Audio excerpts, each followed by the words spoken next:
skal vi lave det? I dag skal vi lave æblesalat, og det består af æbler, noget grov sennep og noget sukker og noget vand.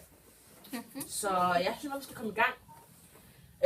Først, vi skal have en gryde her, og vi skal have de skrællede æbler der ned i gryden med noget vand og noget sukker.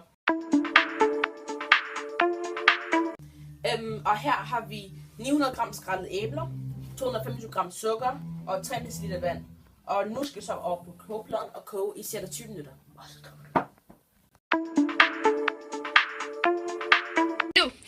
Nu har den kogt cirka 10 minutter, og jeg tror cirka, at den kunne bruge 2 minutter ekstra. Ja, så er den cirka fin til at blive sat i glassene og pynte. Ja, og nu er æblemosen så færdig, og nu skal det så smages til med grov sennep. Så hvis du lige holder her, ja. Så skal vi lige, vil du lige putte en af dem i, eller bare 3 af dem.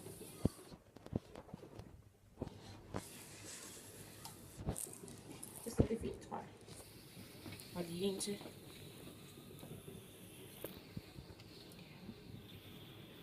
Og lige en sidste. Okay, så det vil sidde for. Ja. Nu.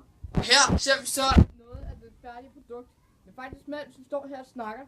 Så bag os her, der er det faktisk i gang med at smalte til med noget ost eller noget form for kødpålæg. Ja, det er så sådan en ost blandet med skinke. Ost og skinke, ja. Så ja, det smager.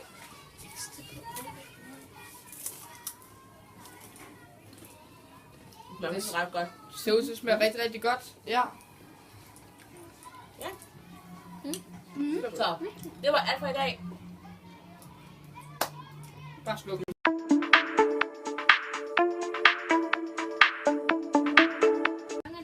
Okay alle sammen, og det var så alt hvad vi havde fra i dag. Men hvad med en lille hilsen fra holdet?